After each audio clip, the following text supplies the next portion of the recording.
Why are you always so close to me? Gah! Just talk.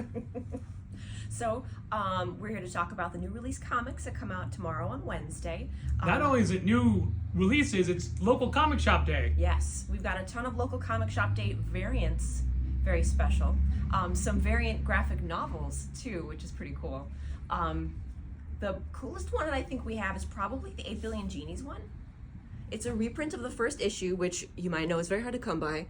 And Image Comics is also going to be doing a cool contest where if you submit your sketch on this sketch cover to them, you could possibly win a signed fancy hardcover. And you have to go to their Instagram for more deets on that.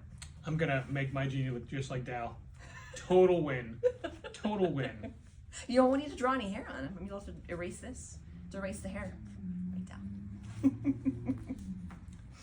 Book of the week. I mean, it's gotta be. It's I Hate This Place, which is Kyle Stark's not doing comedy. He's doing horror, but it's crime and it's haunting and it's sci-fi and there's ghosts and there's aliens and it's just basically a haunted ranch kind of thing. And it's so good. There's a different cover that has naughty words on it, which is the local comic shop day cover.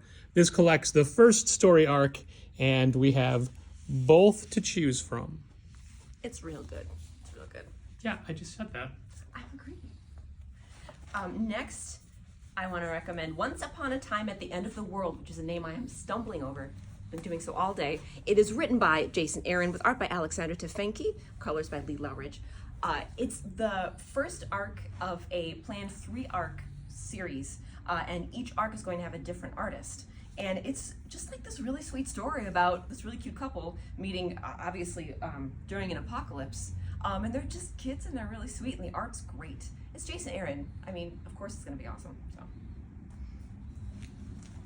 Not to be mistaken for the album of the same name, Fear of a Red Planet is 50 years in the future where we have colonized Mars, and this is the first murder on Mars that needs to be solved by the marshal who is in charge of it, but it's hard to do because everybody hated the person who died.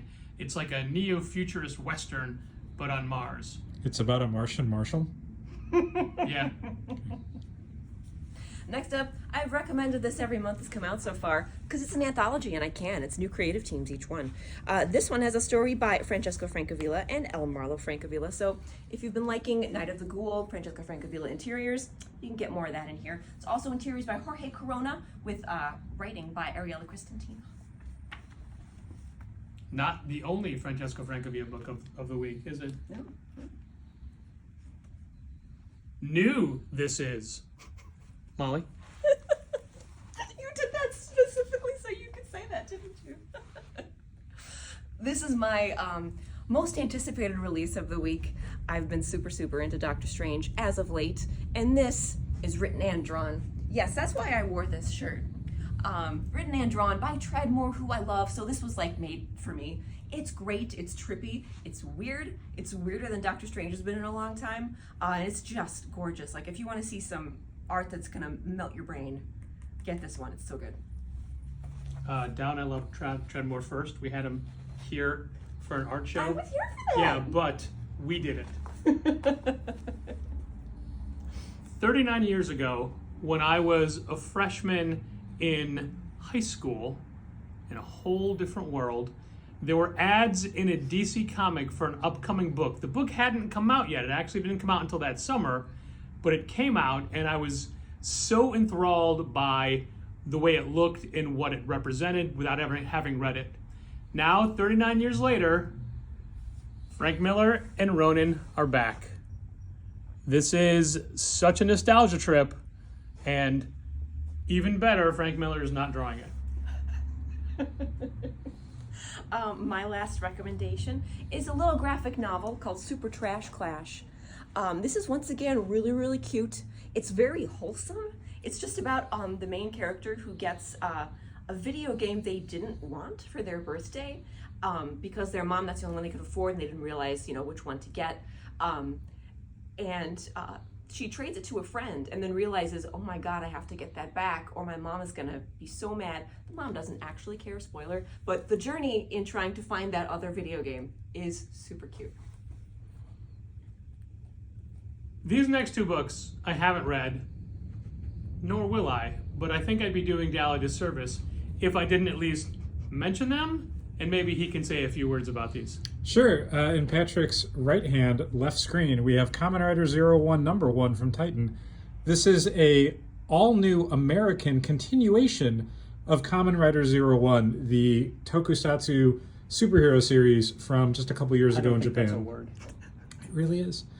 If you're a fan of things like Power Rangers, this is like the pure distilled Japanese version. It's fantastic. I love Kamen Rider Zero One a whole lot. I just finished watching it. Just a great superhero series, and this brings you up to speed with everything you need to know. In Patrick's left hand, screen right, Kamen Rider Kuga. This is a manga adaptation, I believe, of Kamen Rider Kuga from about 22 years ago by one of my favorite tokusatsu writers who's adapting it. I have not had a chance to read this yet. I hear it's a little controversial, some of the changes it makes, but I'm excited to see what it looks like. So there you have it, just a taste. You get a taste. You want a taste? You get a taste of the new books available this week, the day before Thanksgiving, so make sure you load up before you load up on turkey. Thanks for watching. And keep reading comics.